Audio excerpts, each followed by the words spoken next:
वालेकुम। इनके दो पेयर हैं, ये दो पेयर अंजुम भाई ने भेजे हैं सिंध से, सक्कर से, और इनका हमने वज़न कर लिया है माशाल्लाह। फ़ीमेल रेडी हैं हीट में, और इसको भी हम क्रॉस करेंगे।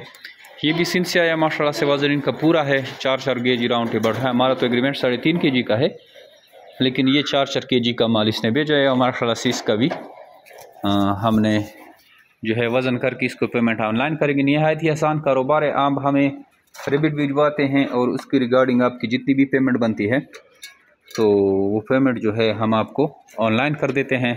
और इस तरह के आप इस तरह से आपका एक आसान सर्किट चल रहा होता है। आपको आने की ज़रूरत नहीं पड़ती। आप अगर खरगोश लेते हैं तो भी आप हमें पेमेंट लगवाते हैं, खरगोश हम कार्गो करते हैं, और उसके बच्चे जब आप सेल करते हैं तो आप हमें बच्चे भिजवाते हैं और उसकी हम वज़न करके पेमेंट आपको ऑनलाइन कर देते हैं। तो इस तरह हमारा ये सिस्टम चल रहा होता है। आइए हमारी कंपनी का हिस्सा बने और घर पे मुनाफा सके। थैंक यू, अस्सलाम।